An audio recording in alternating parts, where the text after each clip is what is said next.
Our speakers today like to read what an elder is, the wisdom of the elders. An elder is a person who is still growing, still a learner, still with potential, and whose life continues to have within it promise for and connection to the future. An elder is still in pursuit of happiness, joy, and pleasure, and her or his birthright to these remain intact.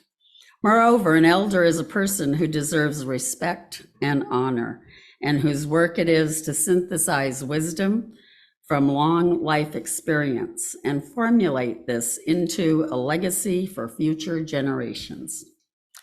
Please welcome our UUCC elders.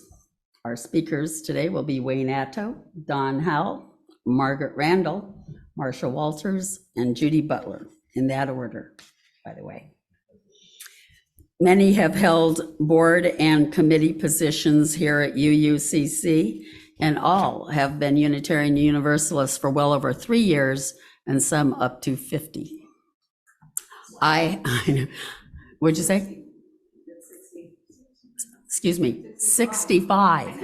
This is scratch that. Okay, 65 years. Wow. Okay, thank you. And so I've asked each of our elders to synthesize their wisdom into 5 concise minutes each. So please welcome our first elder, Wayne Atto.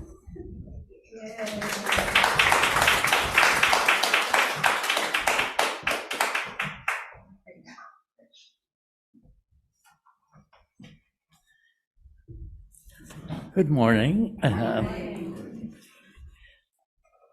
I'm thinking back as a youth and anticipating old age. I never thought I'd be here doing this.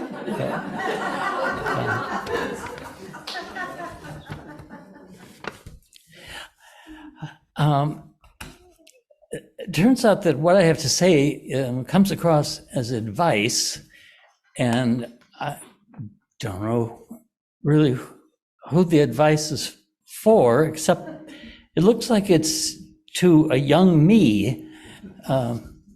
So ask for help. Once I was an adult, my father remarked that I had never asked him and my mother for advice.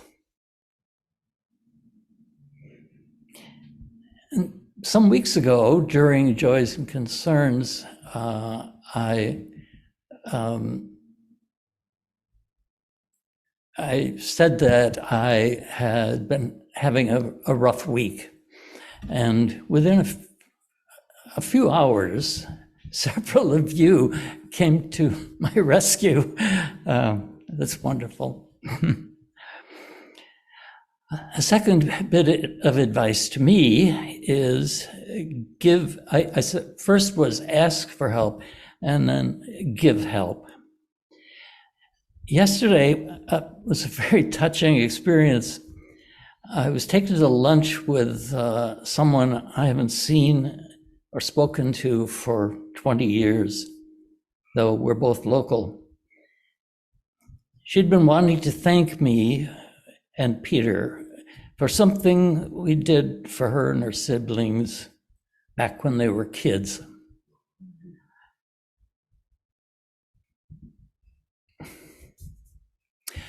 Another bit of advice for me, trust your friends and family. I think I've been getting better at this. Unfortunately, I don't obsess about the failures. Feed friendship and feed from it. Twice a month, I have a Zoom conversation with someone I met in kindergarten and another I met in Sunday school at age 13. Later, he found me my first job out of college. I sang at their wedding 20 years ago. We're aging in similar ways and are sharing the highs and lows with more laughs than frowns. Another bit of advice to me is savor yourself. With each passing year, month, week, I find myself more worthy of my regard.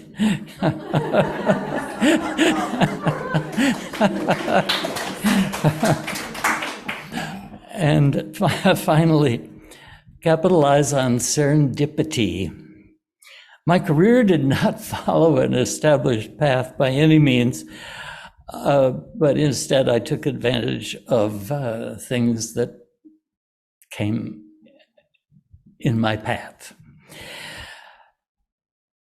I was wondering, as I was thinking about this, I was wondering about the word serendipity. It turns out it didn't evolve out of language like so many words. It was coined in the 18th century, and it refers to a folk tale, a fairy tale, called The Three Princes of Serendip. A British author coined the word serendipity to reflect the ways that those princes in the fairy tale were always making discoveries by accidents and sagacity of things they were not in quest of.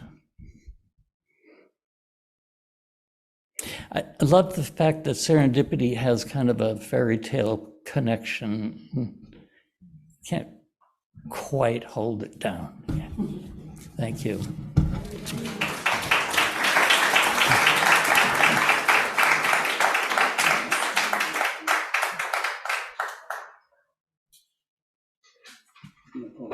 Oh, yeah, thank you. Tower over, folks. There you go. My goodness. Didn't know you were all back there. Can you hear me okay? Sometimes my hearing aids throw me off, so yeah, okay, excellent. Well, yeah, distilling a whole lifetime of experience into 5 minutes is a real interesting exercise. And actually it's good because you can kind of, you cut away and you come up hopefully with some kernels of wisdom.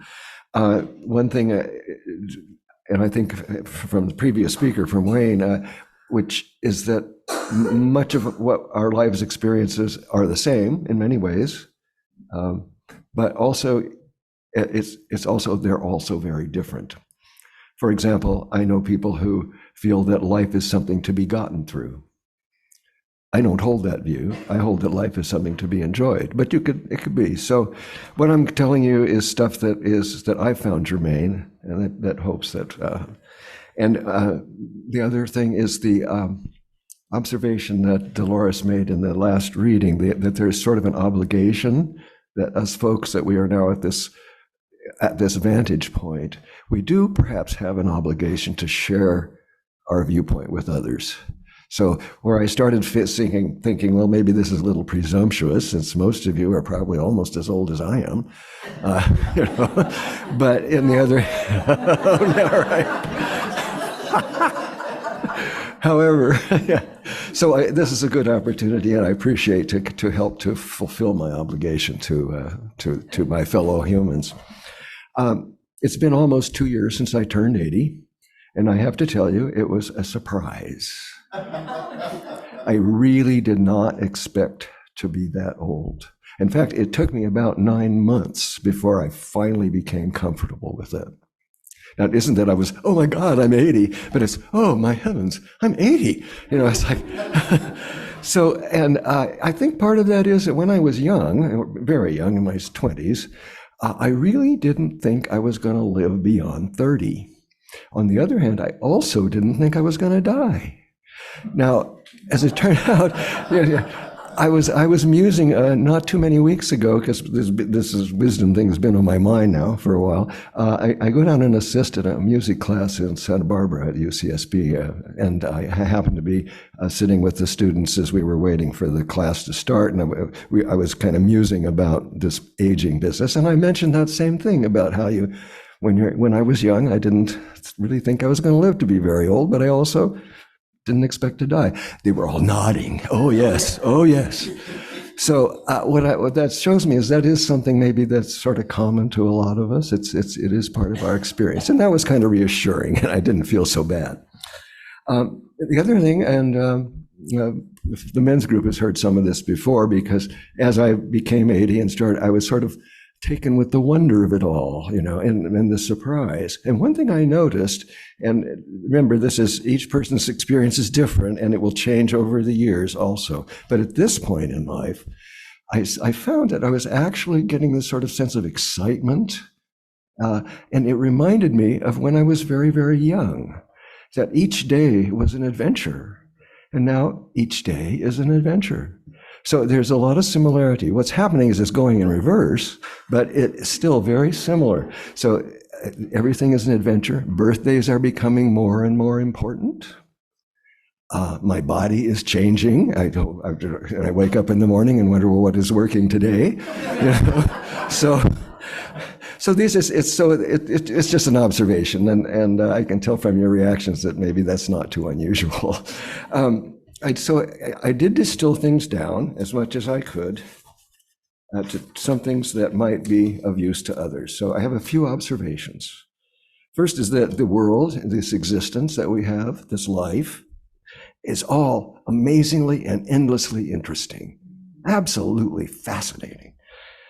The second point is that change is constant. Change is always happening. Nothing stays the same. My mother-in-law had a saying, which I sometimes, especially when I'm horribilizing about something, like, oh my God, we're all going to die. That nothing is ever quite as bad or quite as good as you think it's going to be. It doesn't mean you can't have unanticipated bad fortune, but that is true. That has been true in my experience, and it helps. There are other 2 points that have to do mostly with understanding people. And one, and these actually, this was part of what I learned in running for office and serving, is that people are complicated. They are very complicated. Nobody is all one thing. The MAGA Republican may love their children. They may be fine for their neighbors. What I found is that people that, even if I find them a little annoying, I actually grow to like them. And people whose views I do not necessarily share, as I work with them, I find that I actually grow to admire and respect them. So that's that complexity that people are. And the other thing, which has to do with understanding people and the world, is that perspective is absolutely important. You cannot understand things if you don't understand the point of view from which you are standing or the point of view of others. It helps then in understanding when people appear to be irrational. Sometimes if you can figure out, if you know where they're coming from, that crazy behavior actually makes sense. And if you can get to that point, it means that maybe you can communicate. So that's very, very useful. So perspective. And then I have also noted, as I'll finish, with some advice. That's all right. Seem to have lost my note, but that's okay, because there's 4 points. One, it helps to maintain an attitude of gratitude. These are the things that help me through. An attitude of gratitude. Another thing is the indulge your curiosity, stimulate your curiosity. The more that I learn, the less I know, and it's just amazing. 3, I know I can remember that one. Okay, I'll just go on to the fourth because I see my time is almost up.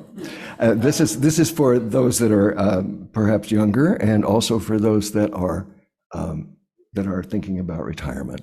And that is, don't plan on dying young. You're far better off if you just approach life. If you live to be old, so much the better. And if you don't, well, that's okay too. But you don't want to have the reverse happen to you. And it's surprising. And again, may you all be surprised on your 80th birthdays, and may you all enjoy, as we go forward. Thank you.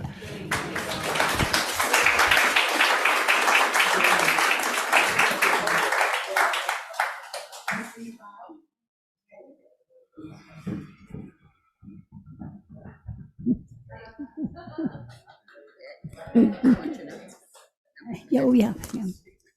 Am I, I'm on. When I was young and full of hope, I washed my face with ivory soap. And now I'm old, no hope for me. I wash my face with P&G. P&G was Procter & Gamble's harsh laundry soap. In my life, I've learned some things. Before I started school, I learned to roller skate, and I learned to tie my shoes. I can still tie my shoes. Then school started. I went from kindergarten through elementary school, high school, college, followed by numerous workshops, lectures, and additional classes. I had lots of friends who taught me lots of things. I traveled back and forth across the country. And I'm sure I learned a lot of things which I've forgotten at the moment. And then, well, I can't remember what goes next.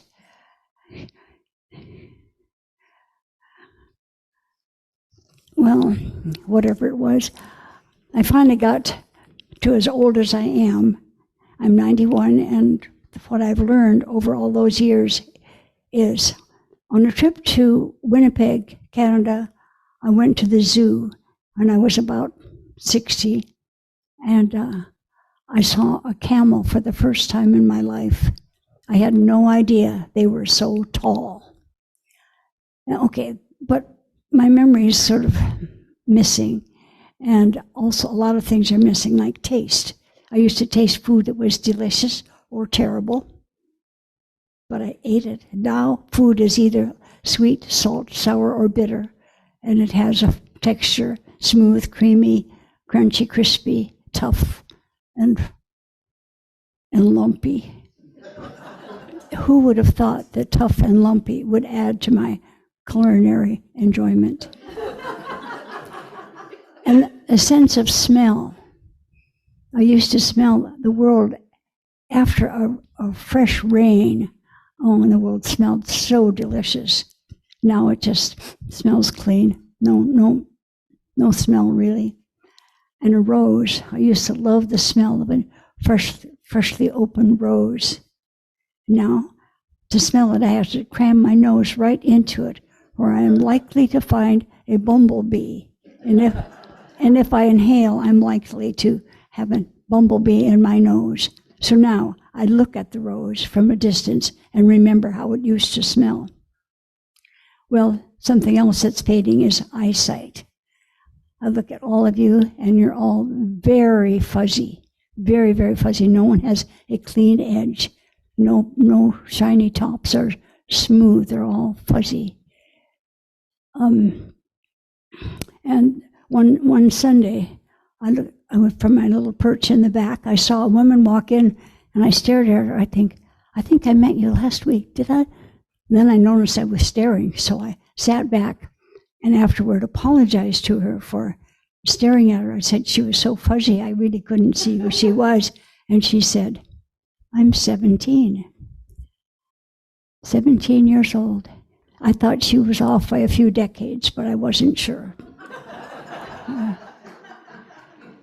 And then, let's see, what else? That was eyesight, right? And then, well, this is on my last page. Let me see what it says. When I was a kid, I had friends my own age. I always had friends my own age, no matter where I lived, as friends my own age, all the way through school. And after school, then I developed older friends, had friends my own age, and younger friends. And that continued on for many years. And then I had friends my own age and younger friends. And then I had younger friends. What happened to the friends my own age? They sit in decorative urns on people's mantelpieces, or their ashes stick to my shoes as I walk through the garden. So with all the diminishing of things through the years, why do I still want more? I'm done. Move me back.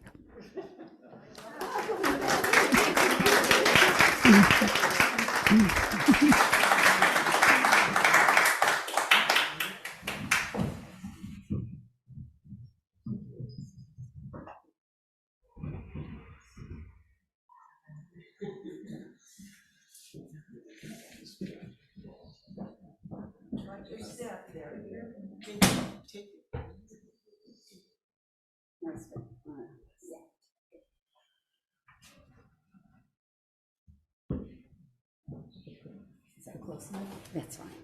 Thank you. Yes. I'll put your notes up here. My halting step is due to a fall, not infirmity. Thank you. That's great. When I was asked to speak on the wisdom of the elder, I wondered, why me? I am not particularly wise. I have learned something of my time in my time on this earth, but I don't feel wise. I came across some things shared by a lady in her 70s, which I agree with, so I will share some with you. The sayings of the Jewish Buddha. If there's no self, whose arthritis is this? Be here now, be someplace else later. Wherever you go, there you are. Your luggage is another thing. Do not wish for perpetual health or a life without problems. What would you talk about? Yes, I have regrets. There are things I should have done. There are things I didn't do, and I am happy to have done. Life goes by quickly, so what can you do today? Do. Live for today. Say all the things you want your loved ones to remember. Life is a gift. The way you live, the way you live your life is a gift. Live it well. Enjoy it today. Do something that's fun. Be happy. It seems like yesterday that I was young, and yet in a way it was eons ago.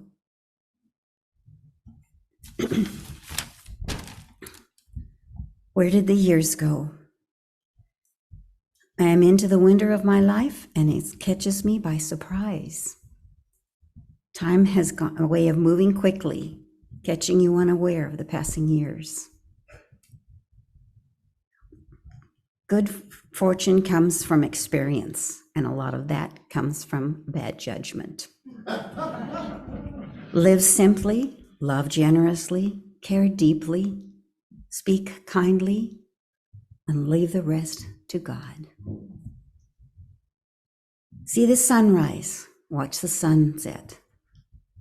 What a lovely meditation. Age gracefully is a euphemism for looking old, but still thinking, holding on. Eleanor Roosevelt said, beautiful people are an art,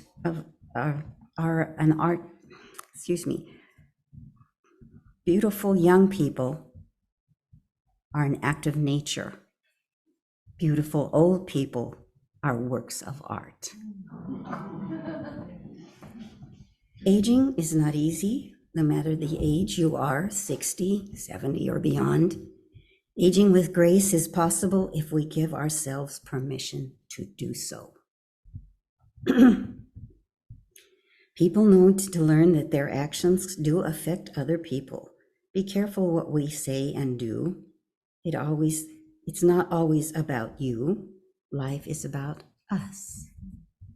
We need to think about what we do and say that affects those around us. It's good to make yourself, you're sure your wants and feelings are validated. It's equally important to be sure those of others are as well. Getting old is not easy, regardless of age, leaving us feeling left out or left behind. Be thankful for what our bodies allow us to do. Be compassionate with ourselves, and as we enter our new phases of our life. We are wired for connections, and they need tending even more as we age. We may not notice wrinkles and gray hair as we age, but these are only signs of change. Beauty is found in all faces and bodies. Be compassionate when you look in the mirror. Just as we are in a new phase of our lives, be thankful for what we are still to be. Be kind to ourselves, be compassionate, and pass that on to others. Be patient with yourself and one another. Remember, God loves us all.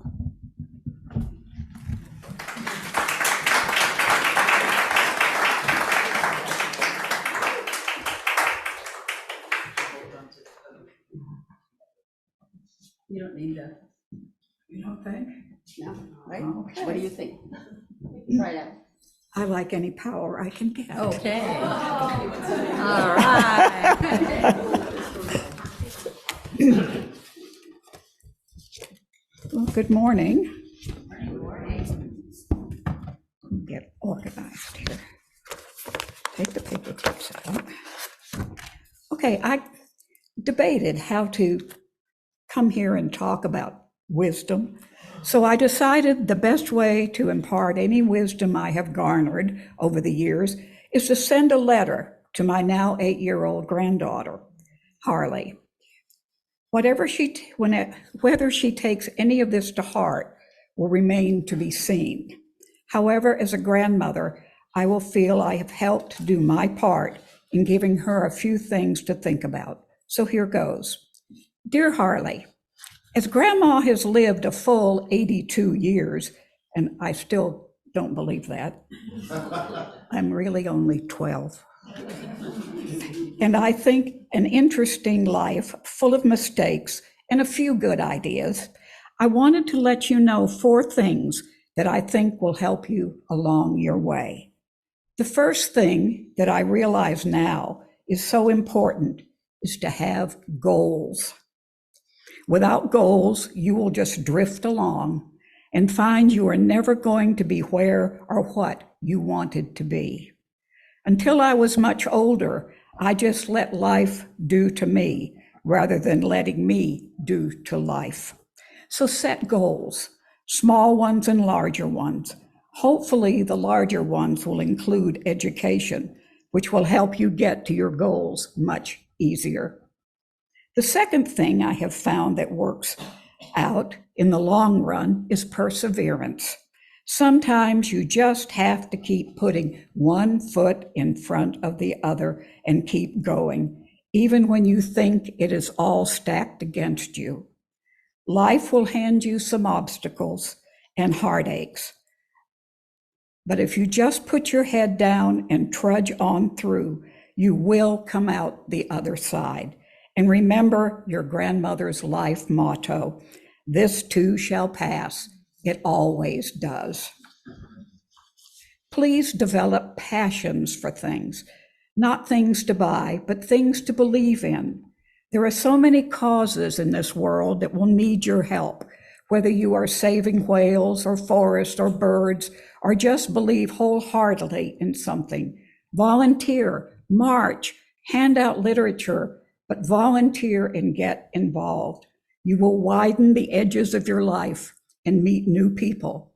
If a political cause speaks to you and your heart, work for it. You will never regret it. Lastly, and most importantly, laugh. Laughter will get you through so many challenges in this life. I already love that you bring joke books with you when you come to visit, and that you especially love ones that are ironic or puns on words. I believe you have inherited this from your great-grandmother, well, and maybe me. Some families have the laughter gene and some don't. I know that because my husband's family never gets anything. They just stare at me. There she goes again. I always think when people are laughing, they're generally not killing each other. But spreading laughter is the next best thing to laughing yourself. When you set out to spread laughter, you're also spreading joy, happiness, and love for other people. It has long been considered the best medicine. If you can inject laughter into other people's lives, you will be giving a gift that is priceless, one that allows people to focus on I lost my place here. You allow people to focus on the joy of living instead of always seeing the hardship and challenges. And lastly, laugh at yourself. We've all made our shares of dumb bunny mistakes. Okay, Grandma's going to stop here. I hope these 4 wisdoms can help you navigate life. And remember that no matter how you go in life, I will always love you. And to end this wisdom talk, I wanted to pass on something I read the other day. The article said women who are elders are invisible. Well, I take issue with that, as I'm here and I'm visible. So let me state, to quote Dylan Thomas, I will not go gentle into that good night.